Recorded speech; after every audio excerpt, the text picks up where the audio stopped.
Good morning बच्चों, कैसे हैं आप सब।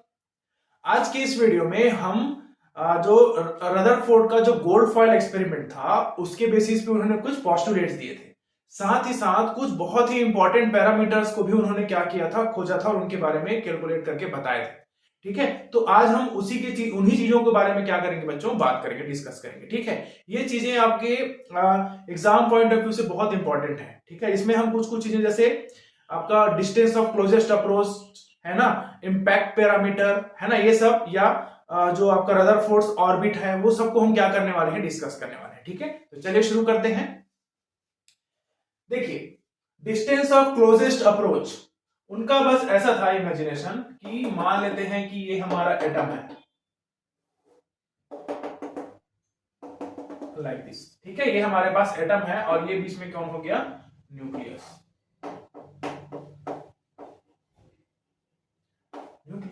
ठीक है, तो हमको पता है, जैसे उन्होंने बताया, कि जो पूरे एटम का entire mass and the entire positive charge of the atom, ठीक है, वो कहां पे लाई करता है, इस पर्टिकुलर रीजन पे, जिसको उन्होंने नाम दिया था न्यूक्लियस।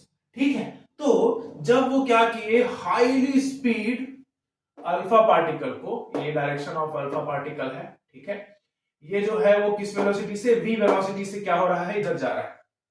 ठीक है, हाई स्पीड अल्फा पार्टिकल को जब गोल्ड फॉइल या फिर गोल्ड एटम के ऊपर क्या कराए थे, स्ट्राइक कराए थे, उस कंडीशन में कैसे हुआ बच्चों, जाहिर सी बात है ये यहां पर क्या हो गया, ऐसे गया। ठीक है, हमने देखा है कि मैक्सिमम जो है वो क्या हो जाता है, उसके आसपास से बाहर से निकल जाता है बिना डेविएशन के, है ना, वो इसलिए क्योंकि एटम पूरी तरह से खाली होता है। ठीक है, अकॉर्डिंग टू द रदरफोर्ड। ठीक है ना। अब उनका ये कहना था कि बहुत ही रेयर जो अल्फा पार्टिकल्स हैं वो क्या होते हैं, वापस आ जाते हैं, जिस पाथ से गए थे उसी पाथ से क्या हो रहे थे, वापस लौट रहे थे। ठीक है, तो अगर हम यहां पर माने कि यहां पर जो आपका जो पॉजिटिव चार्ज है, हमको पता है अल्फा में कितना जो होता है 2e पॉजिटिव चार्ज लेके चलता है ये भी। ठीक है, तो जब ये v वेलोसिटी से मूव करते करते न्यूक्लियस के पास गया बच्चों, ठीक है, तब क्या होता है, ये उस न्यूक्लियस के क्या बोलेंगे, इलेक्ट्रोस्टैटिक रिपल्शन के कारण, है ना, ये भी पॉजिटिव चार्ज लेके बैठा है और यहां पर भी जो पार्टिकल आ रहा है वो भी कैसा है, पॉजिटिव चार्ज है। तो इन दोनों के बीच में क्या होगा, electrostatic repulsion by the help of Coulomb's law. ठीक है, वो क्या करेगा, इस अल्फा पार्टिकल को, इतना स्ट्रॉन्ग रिपल्सिंग फोर्स रहता है कि इस अल्फा पार्टिकल को जिस पाथ से आया है उसी पाथ से वापस क्या करता है, लौटा देता है। मतलब वो आपको 180 डिग्री पे क्या करता है, पूरी तरह से डेविएट कर देता है ना। मतलब ये बोलेंगे कि उस पाथ को वो रिट्रेस करते हुए क्या चला जाता है, वापस।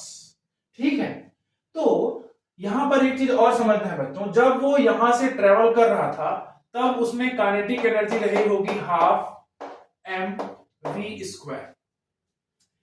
ये आते आते आते आते इस पर्टिकुलर पॉइंट पे क्या होगा भाई, देखो जैसे जैसे इसके पास आते जाएगा रिपल्शन फोर्स वहां पर एक्ट करना स्टार्ट हो जाएगा। ठीक है, एक टाइम ऐसे आएगा जब, जाहिर सी बात है, आप कहीं पे जा रहे हैं और सामने से आपको क्या किया जा रहा है, रोका जा रहा है, तो आप एक टाइम के बाद भाई आपका स्पीड कम होगा। तो इसी तरह से हाई स्पीड अल्फा पार्टिकल जो है, जैसे जैसे इसके पास आते जाता है उसका स्पीड क्या होते जाता है, कम होते जाता है। ठीक है, तो हम ऐसा मान के चलते हैं कि जब वो स्टॉप होता है, कौन, अल्फा पार्टिकल, जब न्यूक्लियस के पास जाकर क्या हो गया, रुक गया, उस पर्टिकुलर केस में जो काइनेटिक एनर्जी है वो इलेक्ट्रोस्टैटिक पोटेंशियल एनर्जी में कन्वर्ट हो जाता है। ठीक है, किसमें कन्वर्ट हो जाता है, इलेक्ट्रोस्टैटिक पोटेंशियल एनर्जी में। ठीक है, तो इसको आप अच्छे से याद रखेंगे। ठीक है, कि यहां पर जो काइनेटिक एनर्जी था वो किसमें कन्वर्ट हो गया, इलेक्ट्रोस्टैटिक पोटेंशियल एनर्जी में। ठीक है, तो हम बात करने वाले हैं डिस्टेंस ऑफ क्लोजेस्ट अप्रोच। इसका मतलब ये हुआ कि जिस पॉइंट पर ये जाके रुका है और ये न्यूक्लियस है, दोनों के बीच का जो डिस्टेंस है उसको हम बोलते हैं R0 या डिस्टेंस ऑफ क्लोजेस्ट अप्रोच। ठीक है, तो रदरफोर्ड ने इसको पूरा एक्सप्लेन किया और साथ ही साथ इसके जो फॉर्मूला है उसको भी हमको प्रोवाइड किया है। ठीक है, तो फॉर्मूला की बात अगर हम करें तो देखिए, अल्फा पार्टिकल जा रहा है, ठीक है, तो क्या हो जाता है, kinetic energy is converted into electrostatic potential energy. तो काइनेटिक एनर्जी पोटेंशियल एनर्जी की बात करेंगे तो ये क्या होगा, ठीक है, U इज इक्वल टू 1/4πε0, ठीक है, Z इसको ऐसे लिखेंगे 2E into ZE upon R0, ठीक है। ये पोटेंशियल एनर्जी का फॉर्मूला होता है जिसको हमने इलेक्ट्रोस्टैटिक वाले चैप्टर में पढ़ा होगा, इलेक्ट्रोस्टैटिक पोटेंशियल में, ठीक है। तो वहां से आपको ये मिलेगा, ठीक है। तो अगर हम इसको फिर से सॉल्व करें तो ये हो जाएगा 1/4πε0, ठीक है। इसको लिख सकते हैं 2ZE² अपॉन R0, ठीक है। अब इसमें जो कंडीशन लगाएंगे बच्चों, कैसा है कंडीशन, एट R0, या हम बोलेंगे at the distance of closest approach. Distance of closest approach है कि उसके आगे वो नहीं जा पाएगा, ठीक है, वहीं तक जाके वो क्या होगा, जाएगा और रुकने के बाद थोड़ा सा वापस आ जाएगा, ठीक है। तो एट ये क्या होगा, इस पर्टिकुलर टाइम पे काइनेटिक एनर्जी जो है वो पोटेंशियल एनर्जी के बराबर होता है, या इसको हम के अल्फा रिप्रेजेंट कर सकते हैं, काइनेटिक एनर्जी ऑफ अल्फा, ठीक है। तो यहां पर अगर मैं इसके जगह पे के अल्फा रख दूं तो ये मुझे मिल जाएगा 1/4πε0, ठीक है, 2ZE² अपॉन R0। इसका वैल्यू हमको पता है कितना है, half mv², 1/2 mv² is equal to 1/4π, या इसको हम डायरेक्ट कैपिटल के लिख सकते हैं, है ना, कांस्टेंट, इलेक्ट्रोस्टैटिक कांस्टेंट, ठीक है। और ये 2ZE²/R0, ठीक है। तो कुछ कट रहा है, नहीं कट रहा, ठीक है। तो हमको चाहिए किसका वैल्यू, R0 का। तो R0 इज इक्वल टू कितना हो जाएगा, K 2 हो जाएगा 4ZE² डिवाइडेड बाय mv², ठीक है। तो यहां से निकलेगा फॉर्मूला किसका, डिस्टेंस ऑफ क्लोजेस्ट अप्रोच का, ठीक है। नोट कीजिए इसको।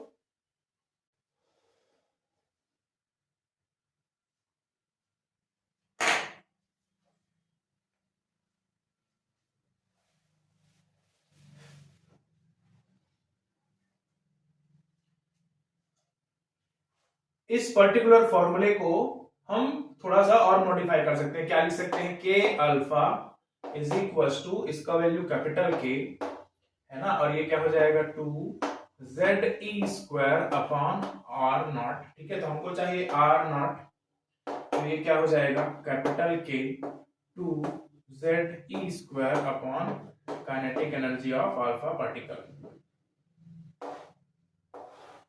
ठीक है। तो ये दो फॉर्मूले जो है हमको मिलते हैं किसके, डिस्टेंस ऑफ क्लोजेस्ट अप्रोच के। जब हम R0 के लिए जब ये सारे वैल्यूज को पुट करेंगे बच्चों, तब हमको पता चलता है कि जो न्यूक्लियस का जो रेडियस है वो 10⁻⁻14 और 10⁻⁻15 के बीच में होता है, ठीक है। 10⁻⁻15 मीटर मतलब फर्मी की बात करता है, ठीक है, बहुत छोटा होता है, ठीक है। तो एटॉमिक लेवल की चीजों के लिए हम फर्मी यूज करते हैं, ठीक है। तो आप उसको नोट कर सकते हैं, दो फॉर्मूला याद रखेंगे, ये वाला और ये वाला, ठीक है। This is distance of closest approach. चलिए बच्चों, एक अगला पैरामीटर है जिसके बारे में बात करेंगे, जिसको बोला जाता है इंपैक्ट पैरामीटर, ठीक है। इंपैक्ट पैरामीटर जो है वो आप इस तरह समझ सकते हैं, it is the perpendicular distance, ठीक है, it is the perpendicular distance between the velocity vector of an alpha particle. Velocity vector मतलब उसका डायरेक्शन, मतलब वेलोसिटी जिस डायरेक्शन में जा रहा है, तो velocity vector of an alpha particle with, है ना, किसके साथ, न्यूक्लियस, ठीक है। ये velocity vector of alpha particle है, ये न्यूक्लियस है, दोनों के बीच का जो परपेंडिकुलर डिस्टेंस होगा उसको हम क्या बोलते हैं, इंपैक्ट पैरामीटर, ठीक है। कंडीशन क्या है, उस टाइम जो अल्फा पार्टिकल है वो न्यूक्लियस से क्या होना चाहिए, दूर होना चाहिए, ठीक है।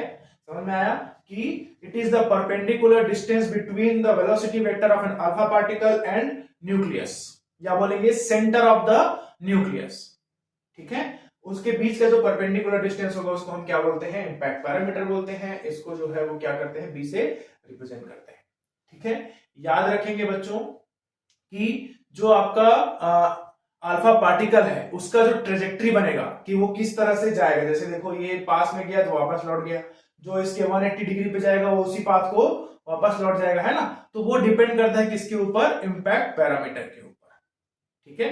तो इंपैक्ट पैरामीटर के लिए ये जो एंगल है that is called scattering angle, ठीक है। ये क्या होता है, स्कैटरिंग एंगल, ये वाला इसको बोला जाता है स्कैटरिंग एंगल।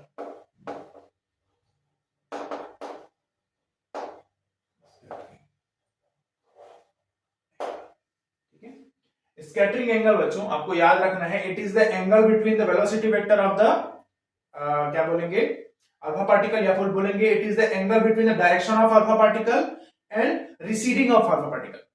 ये उसका इंसिडेंट डायरेक्शन था, ठीक है। अब वो क्या हो गया है विद क्यों, इसका इफेक्ट, न्यूक्लियस का इफेक्ट के कारण से वो अपने पाथ से क्या हो गया, डेविएट हो गया, ठीक है। तो रिसीडिंग हो गया ये, तो दोनों के बीच का जो एंगल बनेगा उसको हम क्या बोलते हैं, स्कैटरिंग एंगल बोलते हैं, ठीक है। रदरफोर्ड ने इसको प्रूफ किया था, रदरफोर्ड proves that, क्या प्रूफ किया था, cot theta by 2 is equal 2b upon r naught. ये उन्होंने बताया था कि जो एंगल ऑफ स्कैटरिंग है वो, एंगल ऑफ स्कैटरिंग है वो क्या होता है, इंपैक्ट पैरामीटर के डायरेक्टली प्रोपोर्शनल होता है, ठीक है। यहां से हम चाहे तो उसको और कन्वर्ट कर सकते हैं, cot theta 2 is equals to 2b, r naught का वैल्यू हमने क्या निकाला था, k, है ना, 2z e square upon k alpha, ठीक है। तो यहां से हम k अल्फा की बात और करें तो ये ऊपर चला जाएगा, तो cot theta by 2 that is equals to, ये ऊपर जाएगा तो 2k alpha, kinetic energy of alpha particle, and b upon कितना हो जाएगा k, या इसको हम ऐसे लिख सकते हैं 2k z e स्क्वायर, ये 2 से 2 कट जाएगा बच्चों, तो cot theta by 2 is equals to हमको मिलेगा k alpha b upon k z e square. एक फॉर्मूला ये भी होता है इसका। तो अगर हम इसको थोड़ा सा और मॉडिफाई करें इस फॉर्मूले को,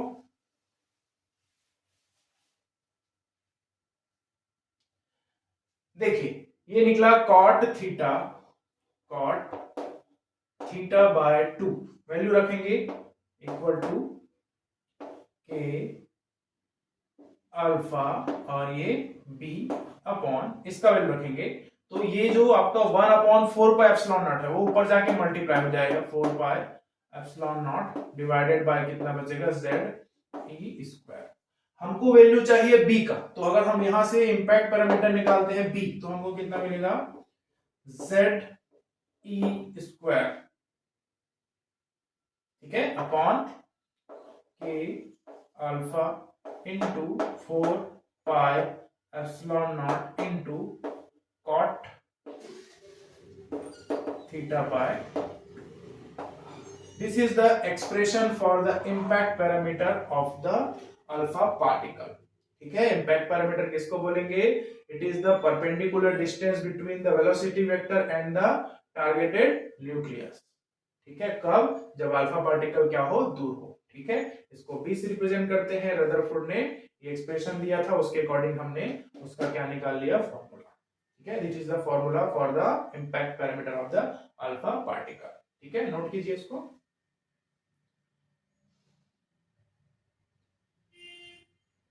अगर हम बात करें cot theta by 2 is directly proportional to किसके हो जाएगा, b के, या हम इसी को लिख सकते हैं 1 upon 10 theta by 2 is directly proportional to किसके हो जाएगा, b। इसका मतलब ये हुआ कि b और यहाँ पे थीटा में कैसा रिलेशन हो गया, इनवर्सली प्रोपोर्शनल का, ठीक है। अब अगर इसमें इनवर्सली प्रोपोर्शनल का रिलेशन हुआ है, इसका मतलब ये हुआ कि जब हम थीटा की वैल्यू को क्या करेंगे, इंक्रीज करते जाएंगे, बढ़ाते जाएंगे, ठीक है। थीटा जो है अगर वो क्या होगा, इंक्रीज होगा, ठीक है, तो वैल्यू ऑफ बी क्या होना है बच्चों, डिक्रीज होगा, है ना। तो इसका मतलब ये हुआ कि ऐसे अल्फा पार्टिकल जो न्यूक्लियस के बहुत पास पहुंच गए, है ना, वही जो है वो लार्ज एंगल में क्या होंगे, डेविएट होंगे। ठीक है, ये रिलेशन हमको ये बता, तो अच्छे से याद रखेंगे कि थीटा और इंपैक्ट पैरामीटर में क्या है, रिलेशन कैसा है। जो जितना पास पहुंचेगा उसका, किसके, न्यूक्लियस के, वो उतना ही ज्यादा क्या होगा, डिफ्लेक्ट होगा या डेविएट होगा अपने पाथ से। ठीक है, याद रखेंगे इसको। चलिए बच्चों, अब हम बात कर लेते हैं रदरफोर्ड का जो एटॉमिक मॉडल था, ठीक है, वो डिस्कार्ड क्यों हुआ, उसको जो है फिर उसका ड्रॉबैक्स क्या क्या थे जिसके कारण से ऐसा बोला गया कि भाई ये कुछ चीजों को प्रॉपर्ली एक्सप्लेन नहीं कर पा रहा है। ठीक है, आपको अच्छे से समझना है, जैसे उन्होंने पोस्टुलेट दिया था कि जितना भी इलेक्ट्रॉन है, सॉरी, जितना भी आपका एटम है वो पूरी तरह से खाली होता है, बीच में एक रीजन होता है जहां पर क्या होता है, पॉजिटिव चार्ज और entire mass of the atom क्या करता है, लाई करता है। ठीक है, तो जिसको उन्होंने नाम दिया था न्यूक्लियस, है ना, और साथ ही साथ बताया था कि इलेक्ट्रॉन जो है वो चारों ओर उसके क्या होते रहते हैं, हाई स्पीड से सर्कुलेट होते रहते हैं। ठीक है, तो उनका पहला ड्रॉबैक था वो बिल्कुल इसी से रिलेटेड था, किससे, रिवॉल्यूशन ऑफ इलेक्ट्रॉन से। ठीक है, उनका कहना था, ठीक है, उनका कहना था कि to maintain the stability of the atom, electrons rotate around the nucleus with high speed. ठीक है, बहुत ही तेजी से उसके चारों ओर क्या करते हैं, चक्कर लगाते हैं।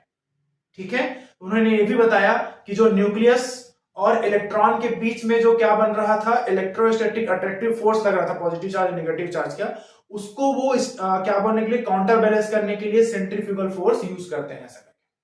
ठीक है, तो एक तरह से ये सही था, बट जो ओल्ड इलेक्ट्रोमैग्नेटिक थ्योरी था उसके अकॉर्डिंग ये था बच्चों कि जो भी ऑब्जेक्ट अगर वो क्या है, मोशन में है, तो वो क्या करता है, एक्सेलरेटेड पार्टिकल या एक्सेलरेटेड ऑब्जेक्ट रेडिएट्स एनर्जी, वो क्या करता है, हमेशा एनर्जी को रेडिएट करता है। ठीक है, अब खुद सोच के देखिए कि कोई चीज अगर, जैसे ये हमारा न्यूक्लियस हो गया और इलेक्ट्रॉन इसके चारों ओर क्या कर रहे हैं, चक्कर लगा रहे हैं। ठीक है, अब अगर इलेक्ट्रॉन जो है वो एनर्जी को रेडिएट करने लगेगा, रेडिएट मतलब अपने एनर्जी को रिलीज करने लगेगा। ठीक है, तो उसका जो एनर्जी है क्या वो हमेशा वैसे ही बना रहेगा, नहीं बना रहेगा, बिल्कुल बात है ना, वो क्या होते जाएगा, कम होते जाएगा। तो अगर एनर्जी कम होते जाएगा तो वो धीरे धीरे ऐसे होते होते होते हुए कहां पहुंच जाएगा, न्यूक्लियस में। ठीक है, अब पॉजिटिव चार्ज और नेगेटिव चार्ज जो है वो एक साथ आ गया, तो स्टेबिलिटी ऑफ एटम क्या हो गया, खत्म। ठीक है, तो यहां पर उनका ये कहना था कि वो कंटिन्यूअसली घूम रहे हैं। ठीक है, लेकिन जब उनको ओल्ड इलेक्ट्रोमैग्नेटिक थ्योरी के अकॉर्डिंग चीजों को पूछा गया तो वो उसको प्रॉपर्ली एक्सप्लेन नहीं कर पाए। ठीक है, ये था पहला ड्रॉबैक की स्टेबिलिटी ऑफ द एटम के रिलेटेड जो चीजें थी उसको उन्होंने एक्सप्लेन नहीं कर पाए। ठीक है, दूसरा ये था बच्चों कि जितने भी साइंटिस्ट थे उनका ये कहना था कि अगर कोई इलेक्ट्रॉन चारों ओर घूम रहा है, एनर्जी को रेडिएट कर रहा है, इसका मतलब है कि उसका जो एनर्जी है वो क्या हो रहा है, चेंज हो रहा है। ठीक है, एनर्जी जो है वो क्या हो रहा है, चेंज हो रहा है, और इसके कारण से उसका जो फ्रीक्वेंसी है ना, वो भी क्या होगा, चेंज होगा। ठीक है, फ्रीक्वेंसी चेंज होने के कारण से जब उसका जो स्पेक्ट्रम बनेगा वो सभी लाइट के लिए रहेगा। सभी लाइट बोलने का मतलब है जो भी वो इलेक्ट्रोमैग्नेटिक वेव्स प्रोड्यूस करेगा, ठीक है, वो सभी फ्रीक्वेंसी के रहेंगे, ऑल द फ्रीक्वेंसीज। ठीक है, बट ऐसा पॉसिबल नहीं है। ठीक है, तो याद रखेंगे दूसरा जो ड्रॉबैक था वो रदरफोर्ड का ये बोलता था कि रदरफोर्ड जो लाइन स्पेक्ट्रम है उसको एक्सप्लेन नहीं कर पाया, या रदरफोर्ड का जो एटॉमिक मॉडल है लाइन स्पेक्ट्रम को एक्सप्लेन करने में असफल रहा। इसीलिए रदरफोर्ड का जो पोस्टुलेट्स थे उसमें से कुछ को क्या बोला गया, गलत बोला गया। ठीक है, कि भाई आप तो एक्सप्लेन नहीं कर पा रहे वैसे। फिर कुछ टाइम के बाद आए साइंटिस्ट नील बोहर, उन्होंने बताया कि स्टेबिलिटी ऑफ एटम का जो पोस्टुलेट था किनका, रदरफोर्ड का, वो बिल्कुल सही था। उससे रिलेटेड जो पैरामीटर थे उन्होंने उसको क्या किया, प्रूफ किया। ठीक है, तो उसको हम आगे पढ़ने वाले हैं इस चैप्टर में। ठीक है, तो आई होप आपको जो आज हमने डिस्कस किया, जो चीजें डिस्कस की हैं वो समझ में आया हो। ठीक है, एग्जाम का टाइम है बच्चों, बहुत ही क्रूशियल टाइम होता है आप सबके लिए, है ना, साल भर का पूरा मेहनत रहता है। ठीक है, जितना अच्छे से आप पढ़ोगे उतना ही अच्छा आपका नंबर आएगा। ठीक है, तो थोड़ा सा टाइम बचा हुआ है, जी जान लगा दीजिए, है ना। ठीक है, अच्छे से पढ़िए और पूरा फोकस करिए आपने आगे की पढ़ाई और आगे के एग्जाम्स के लिए। ठीक है, थैंक यू।